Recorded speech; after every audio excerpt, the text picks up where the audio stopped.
qué desafío el ir por la gasolina 97 hoy día.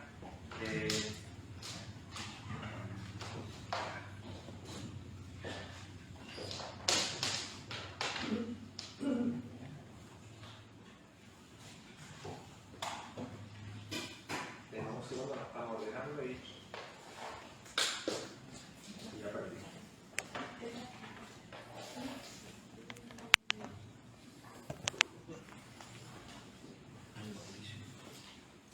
¿Dónde? Sí, yo lo...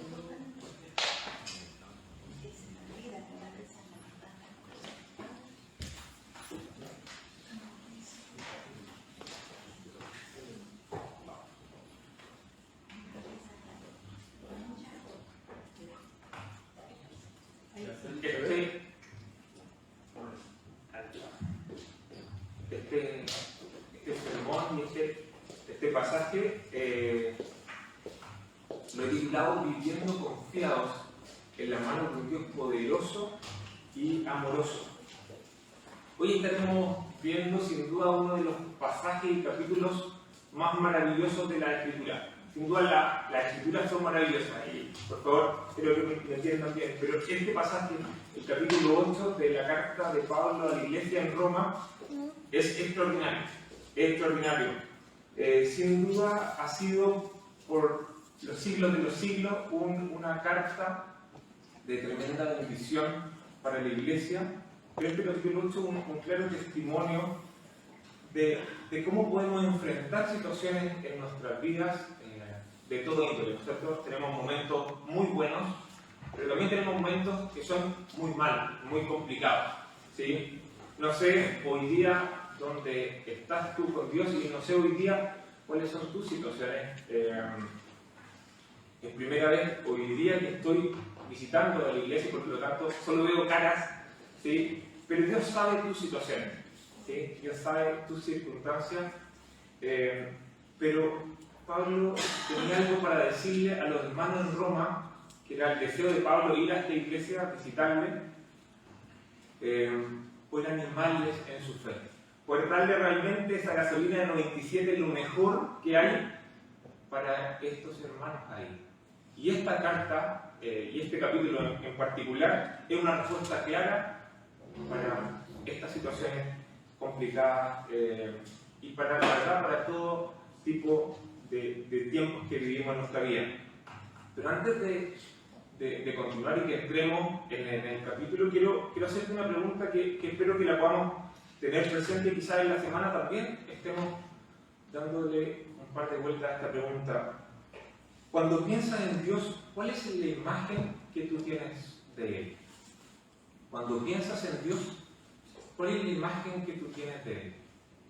Un predicador por ahí decía que esta es una de las preguntas más importantes que tenemos que hacernos y que debemos responder. Porque aquello que pensamos de Dios, la imagen que pensamos de Dios, es la forma con que vamos a vivir.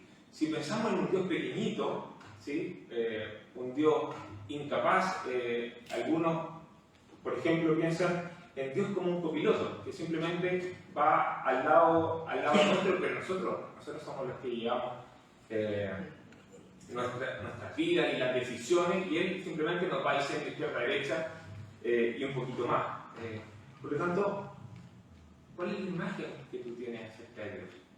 ¿Qué tan poderoso o no tan poderoso es el Dios en el que tú crees? Quiero invitarte a orar antes de que sigamos. Padre bueno, te damos gracias por tu palabra, Señor. Pedimos en humildad, Señor, que seas tú hablando a nuestros corazones. Tú conoces lo más profundo de ellos y te pedimos, Señor, que tú nos hables, Señor, que tú no nos dejes como llegamos hasta acá, sino que seamos abiertos nuestro entendimiento, nuestro corazón, para escuchar y recibir tu palabra, Señor. Oramos esto en el nombre de Jesús. Amén. Pablo, a través de todas las cartas de los romanos, que le invito a que la puedan ver, está presentando de una forma muy clara el Evangelio. Y describe en los primeros versículos del capítulo 1 que el Evangelio es el poder de Dios para salvación para todo el que cree. Esa es la definición que nos da Pablo. El Evangelio, la buena nueva de Jesucristo, es el poder de Dios, es la forma con que Dios ha decidido mostrar su poder a las personas para todo el que cree. Porque el Evangelio tiene como fin que personas crean en Jesucristo, se vuelvan a Él, y esa es la forma que Dios tiene de mostrarse al mundo, de mostrar su gloria y compartir su gloria con nosotros. En el capítulo 7, que es antesala de lo que vamos a ver hoy día, nos trae Pablo una realidad bastante frustrante, ¿sí? Y que la veíamos en la liturgia de hoy día. En un pasaje del capítulo 7, un versículo del capítulo 7, dice lo siguiente Pablo: no hago el bien que quiero, sino el mal que no quiero. Esa es una lucha que lleva el cristiano. Quiero hacer tu voluntad, Padre, pero mis deseos pecaminosos me llevan a hacer lo que no quiero hacer. No sé si soy el único que le pasa, y espero que a mi hermano no le pase esta realidad, esta frustración, pero esta diría que es una realidad muy frecuente en nuestra vida, donde queremos hacer lo bueno, queremos hacer la voluntad de Dios, pero muchas veces nos terminamos dando cuenta que no es lo que hacemos. ¿Saben cómo parte el capítulo 8, versículo 1? Parte de la siguiente forma. Después de haber visto esta lucha de la carne versus el seguir a Jesús, Pablo les da este mensaje. Hermanos, por lo tanto, ya no hay ninguna condenación para los que están unidos en Cristo Jesús, a Cristo Jesús. Ya no hay ninguna condenación. No hay nada, ninguna carga sobre nosotros para los que están en Cristo Jesús. Toda la condena, todo lo que pesaba sobre nuestro hombro, nuestra vida, ha sido liberado, ha sido pagado. Por lo tanto, ya no hay nada que pese sobre nosotros por nuestro pecado.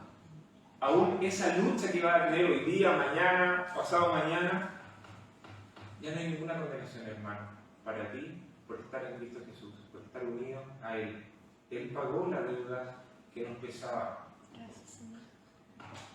Ahora, hoy día vamos a ver, esta es una tremenda noticia, pero vamos a ver otras noticias más que nos da Pablo en este capítulo. Porque vemos, por un lado, que no hay condenación, pero después, cuando seguimos avanzando por este capítulo 8, en el versículo 18 nos habla acerca del sufrimiento. Y nos dice que los sufrimientos actuales no tienen en nada que compararse con la gloria futura. Pero eso no nos dice que no vamos a sufrir, ¿sí? Nos dice que no son comparables ambas cosas. Que nuestro sufrimiento va a ser así versus toda la gloria y toda la eternidad. Pero como somos seres finitos y estamos en este paso, en esta tierra, de este lado de la eternidad, vemos nuestro sufrimiento como toda nuestra vida, ¿sí? Y sin duda hay sufrimientos que son tremendos, ¿sí? El perder un hijo, las dificultades matrimoniales, el haber perdido el trabajo, un conflicto con algún ser querido, etcétera, ¿cierto? Pero Pablo pone las cosas en su contexto y creo que el ánimo de Pablo es poder animar a la iglesia hoy día también. Decirte que Dios está a cargo. Y lo vamos a ver en 3 puntos. Y estos son: Dios dispone de todas las cosas, en los versículos 28 al 30. Después, Dios está a favor, es a favor de nosotros. Y tercero, nada nos separa de su amor. Entonces, vamos a ver que Dios dispone de todas las cosas para sus hijos. Una de las cosas que más nos orgullece y nos da mucha seguridad como seres humanos es tener el control. Es tener el control de las situaciones. El decir, por ejemplo, bueno, si yo trabajo duro, eso va a implicar que voy a tener un buen hogar y le voy a poder dar un confort a mi familia. Así planificamos nuestras vidas, ¿sí? Y sin duda es muy bueno ser ordenado, pero esa pequeña brecha que hay con yo tengo el control de las situaciones es bastante difícil, ¿sí? Porque hay cosas que sin duda se nos salen de nuestras manos. Y Pablo nos va a dar una tremenda noticia con respecto a esto, y que espero que sea tranquilizadora y que nos libere de la ansiedad y de los miedos que tenemos hoy día. Fíjense lo que dice el versículo 28. Ahora bien, sabemos que Dios dispone todas las cosas para el bien de los que lo aman, los que han sido llamados de acuerdo con su propósito. En el contexto del capítulo 8 nos habla de la victoria que ha generado en el pueblo de Dios lo que ha hecho Jesús. Ya ha vencido al pecado, ha vencido los sufrimientos. Pero Pablo no quiere dar por ningún momento que la iglesia sea desanimada, y por lo tanto quiero recordarles que aún en los sufrimientos actuales, aún en las situaciones que están ocurriendo, por más que la gloria de Dios sea mucho más grande, va a haber un dolor, va a haber un sufrimiento, va a haber algo que nos puede desanimar, y Él quiere recordarnos que Dios dispone todas las cosas para el bien de los suyos. Amén. Dios dispone de todas las cosas que nos ocurren, las que son bonitas, pero también las que son feas. Dios está perfectamente en control de ellas, y su propósito, vamos a ver un poquito más del propósito, pero esas cosas son para el bien tuyo y mío, ¿sí? Es para el bien de tu vida. Por lo tanto, por un lado, Pablo nos dice que no hay condenación, y por otro lado, que cualquier situación en tu vida está en buenas manos. Así es. Porque Dios está haciendo en cada una de ellas un bien para tu vida. Y este es el Dios, mis queridos hermanos, de la Escritura. Un Dios que está en perfecto control de nuestras vidas. ¿Sí? Ahora, creo que hay algunas cosas que en este pasaje podrían hacernos mal entender este pasaje. Porque no solamente Dios dice, pero Pablo dice, sabemos que Dios dispone de todas las cosas para el bien de los que lo aman, los que han sido llamados de acuerdo con sus propósitos. Por lo tanto, nos dice acá también que esta promesa y esta realidad que Dios provee de todas las situaciones de nuestra vida para nuestro bien, está para aquellos que lo aman. ¿Sí? Y adicionalmente agrega los que han sido llamados de acuerdo con su propósito. Por lo tanto, para Pablo es muy claro que quienes aman a Dios son aquellos que previamente han sido llamados por Dios para seguirle. Y creo que el orden es muy importante en este sentido. Para que nosotros sigamos a Dios es porque Él tocó la puerta primeramente. Él tocó la puerta de tu corazón, hijo, ven, hijo mío. ¿Sí? Y no al revés. Por lo tanto, si hoy día tú le amas, es porque has sido llamado, llamada por Dios para ser su hija, su hijo. Y si tú estás en ese grupo selecto de personas que amas a Dios, entonces déjame decirte que todas las cosas que están ocurriendo en tu vida son para tu bien, y que todas las cosas que van a ocurrir mañana, de ahí en adelante, son para tu bien, porque Dios tiene el control y es un Dios bueno, y su mano es cuidadosa. ¿Hay algo más grande que tú tengas en tu vida que esto? No. ¿Hay algo más poderoso que el saber que Dios cuida de ti de esta manera? Que no hay ninguna cosa que se le escape. No hay un detalle que se le pueda escapar. Pero también nos va a decir Pablo que esto con un propósito. Esto tiene un propósito glorioso mucho más grande que nuestra propia existencia en esta tierra. Fíjense lo que dice el versículo 29. Porque a los que conoció de antemano, también los predestinó a ser transformados según la imagen de su Hijo, para que Él sea el primogénito entre muchos hermanos. Acá Pablo nos muestra de alguna manera una realidad, un misterio eterno, una realidad celestial que nos habla acerca de que Dios llama a los suyos, pero a la vez que los conoce de antemano. Acá, cada uno se conoce bastante bien, dormimos siempre juntos con nosotros mismos, ¿no es cierto? Y yo me pregunto, ¿Dios se habrá equivocado conmigo? Uno sabe quién es uno, ¿no es cierto? Uno duerme sabe de sus pecados, sus dificultades, lo que nos cuesta. Dios, desde la eternidad, pensó en ti, pensó en mí y decidió amarte. Eso es que Dios te conoció de antemano. Eligió llamarte por tu nombre. Eligió decirte hijo, hija. Esa es una tremenda verdad de las Escrituras.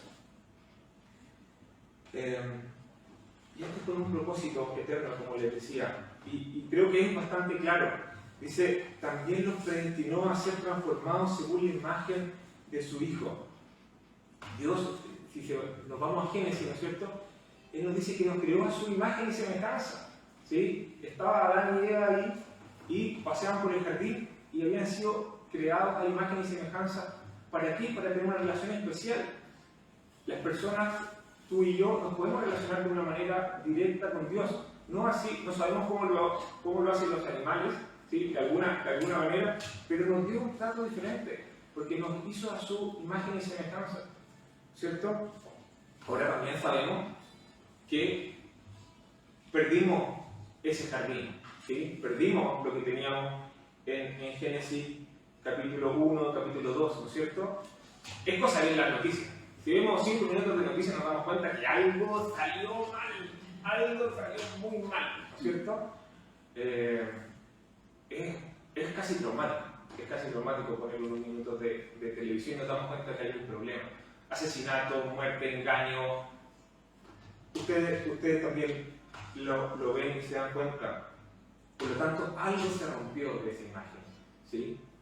Y es la entrada que hace el pecado, donde cuando Adán y Eva deciden darle la espalda a Dios, eso trae un quiebre, ¿sí? Y la imagen de Dios es rota, ¿sí? Es de alguna manera desvirtuada, ¿no es cierto? Es como contratar un cable y que la cosa se empieza a ir a borrones y uno no ve casi nada. Saben que hay un cable, pero no está funcionando muy bien. No sé cómo funciona en Caleta Tango el cable, pero a veces, por donde vivo, la cosa a veces se cae, a veces no funciona. Y así un poco pareciera verse la cosa de este lado de la eternidad, un poco difuso por el pecado.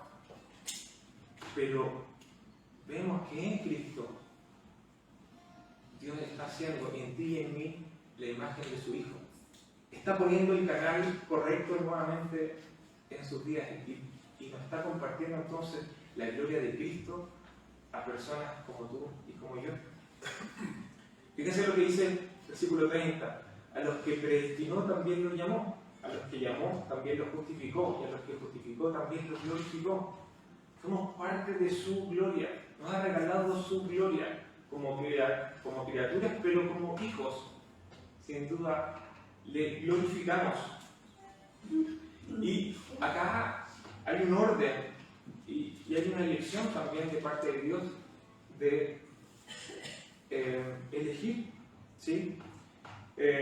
Fíjense el orden: Dios escoge, Dios llama, Dios justifica y Dios glorifica a sus hijos.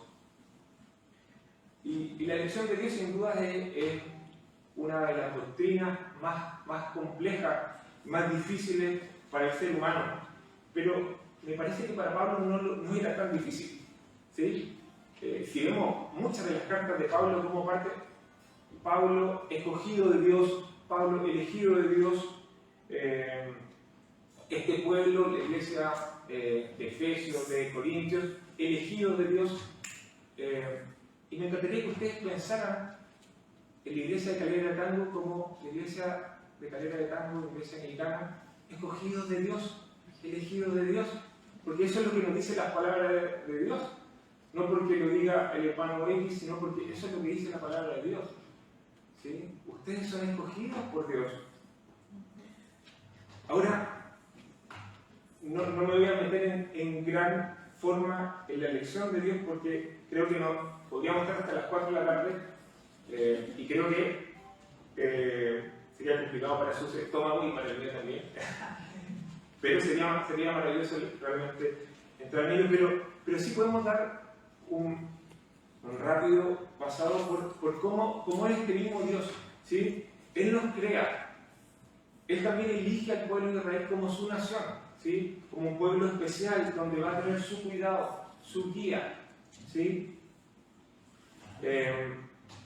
También elige a David, por ejemplo, como un rey para su pueblo. Por lo tanto, la elección de Dios no es algo raro para el pueblo de Dios. Por lo tanto, para Pablo no era nada desconocido. No era algo que le sorprendiera. Por lo que creo que muchas veces cuando hablamos de esta doctrina nos complica porque toca de alguna manera nuestro orgullo, ¿sí? Queremos tener el control, queremos sentirnos orgullosos de yo escogí a Jesús, yo realmente escogí a Jesús, pero la respuesta de la palabra de Dios es que tú no puedes haber llegado a escoger a Jesús si Él no te escogió primero. ¿Sí? No llegamos, porque Efesios, por ejemplo, capítulo 2 nos dice que estábamos muertos en nuestros delitos y pecados. Pensemos un ratito si nosotros vamos con el mejor de los bistecs a la morgue y decimos, ¿quién quiere este tremendo filete? ¿Alguien nos va a responder? Sin duda que no, sin duda que nadie nos va a responder. Por lo tanto, nosotros en nuestros pecados y delitos estábamos muertos delante de Dios.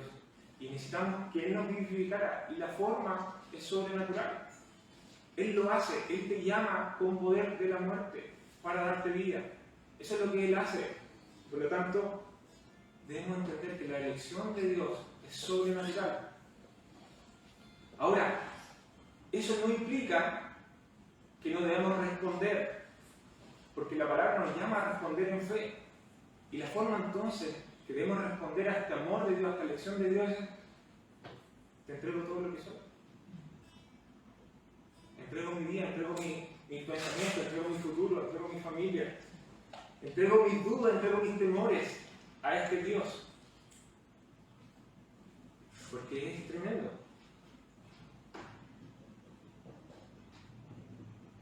El segundo punto que Pablo nos anima, que no tan solo Dios dispone todas las cosas para sus hijos, sino que también está a favor de sus hijos. Fíjense los versículos 31 al 34. ¿Qué diremos frente a esto? Si Dios está de nuestra parte, ¿quién puede estar en nuestra contra? El que no escatimó ni a su propio Hijo, sino que lo entregó por todos nosotros. ¿Cómo no habrá de darnos generosamente junto con Él todas las cosas? ¿Quién acusará a los que Dios ha escogido? Dios es el que justifica. ¿Quién condenará? Cristo Jesús es el que murió e incluso resucitó y está a la derecha de Dios e intercede por nosotros.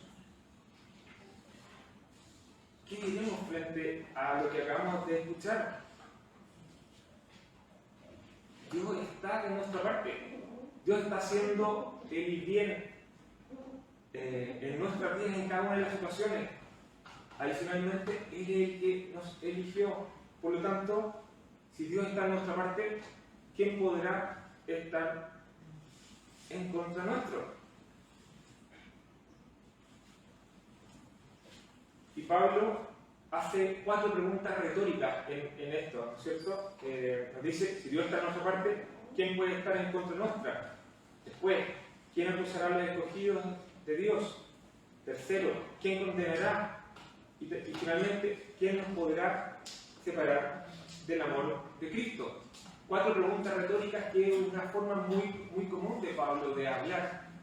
Y estas preguntas retóricas tienen una respuesta obvia, ¿sí? En ese sentido son retóricas. Y las 4 respuestas son nadie. ¿Quién podrá estar en contra nuestra? Nadie. Porque Dios está de nuestro favor. Por lo tanto, nadie va a poder estar en contra tuya si estás en Cristo. ¿Quién los podrá acusar? Nadie. Nadie te va a poder acusar. Por lo tanto, cuando venga la culpa a tu vida y quiera decir, la verdad, no eres digno del amor de Cristo, no eres digno de venir a la iglesia, no eres digno de hablarle a otra persona de Jesús. Sin duda no somos dignos. Sin duda no somos dignos del amor de Dios. Pero ¿saben? Dios ha elegido amar.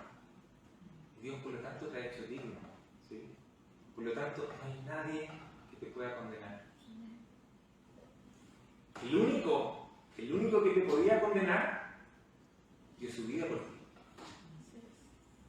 El único que podía apuntar con el dedo estuvo dispuesto a enviar a su hijo para darte vida y morir en la cruz en tu lugar.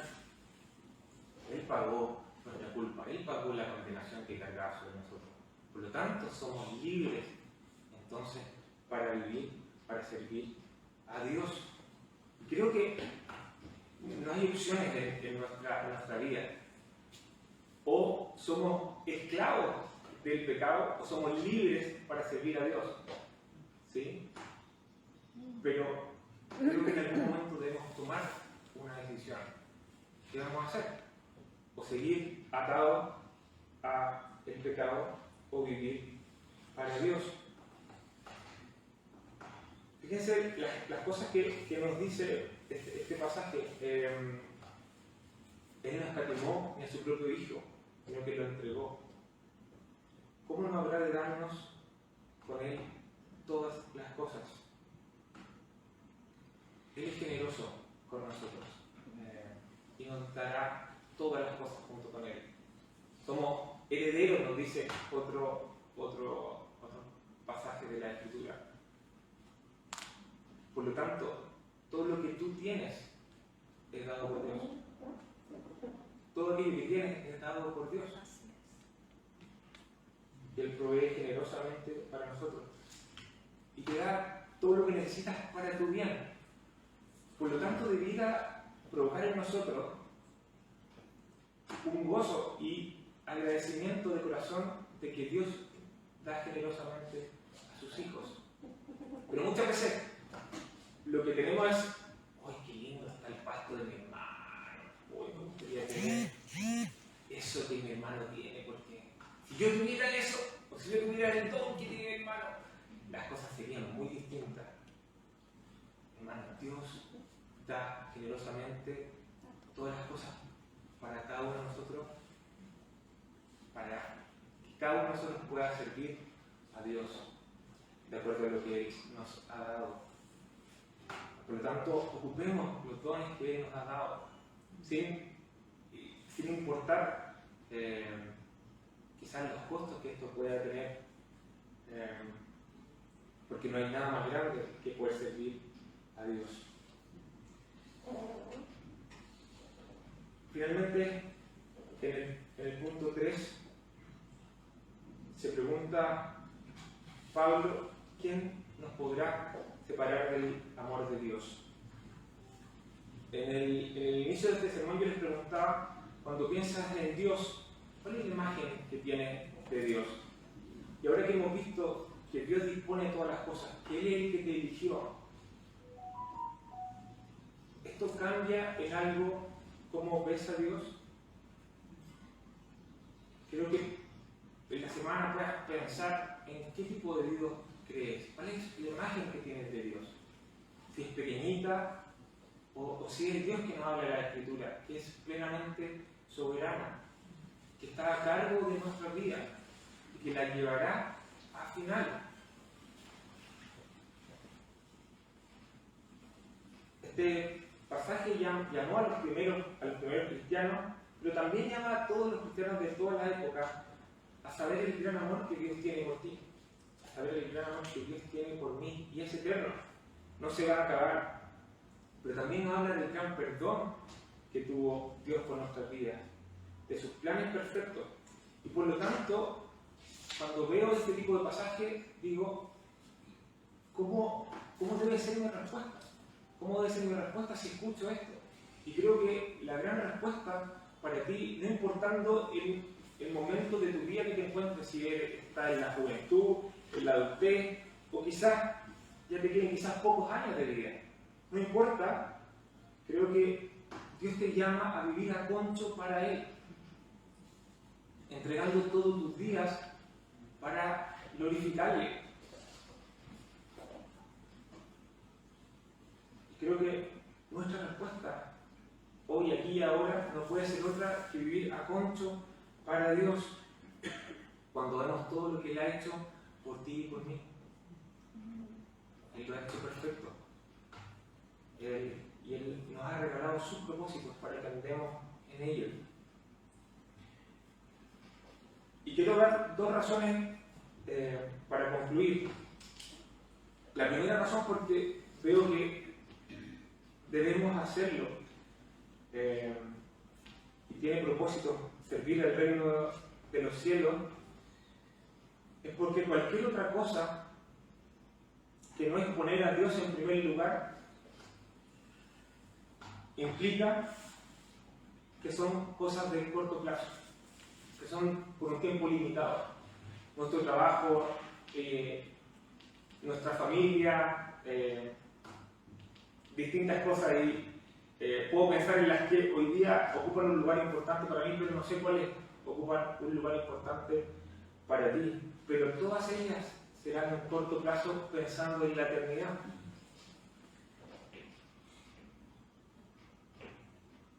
Este pasaje nos recuerda que nada nos va a poder separar de su amor.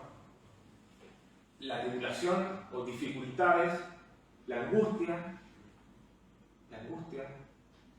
la persecución, el hambre, la indigencia, el peligro, la violencia, todas son situaciones que van a terminar, van a acabar, no van a ser eternas.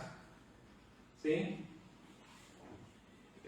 Puede ser que sean terriblemente dolorosas situaciones de nuestra vida y pareciera que se nos va la vida con ello.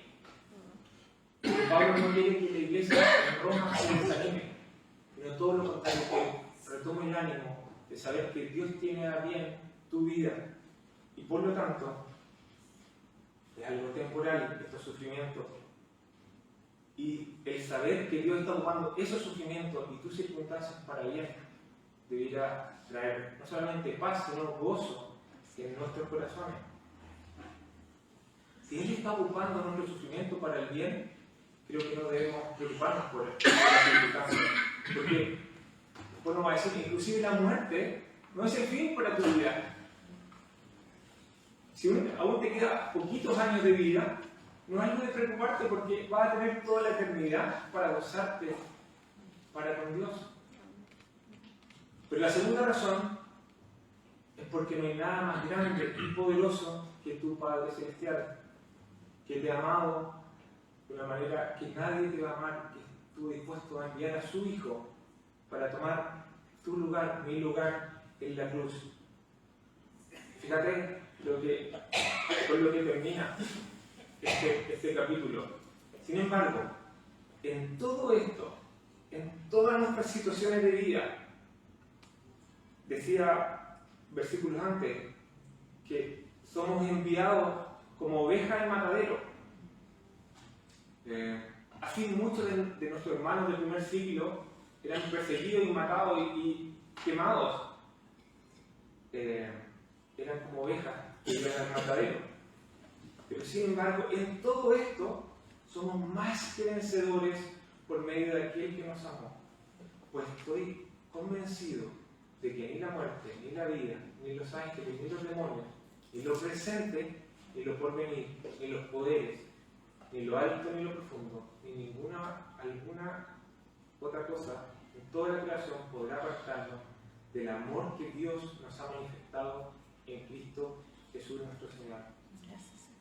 Yo les dije al principio que este capítulo era extraordinario y espero que para ti sean buenas noticias esta, porque con todo lo que he dicho implica que somos más que vencedores.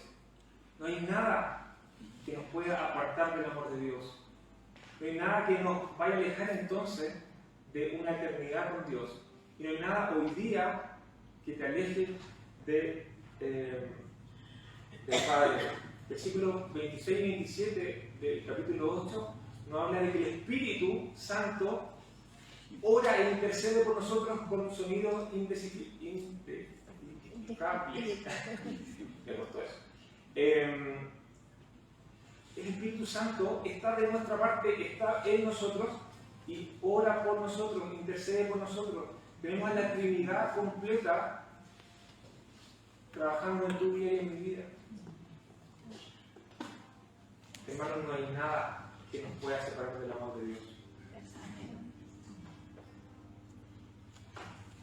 Y creo, y termino con este punto. Pablo se hace cargo de todos nuestros miedos.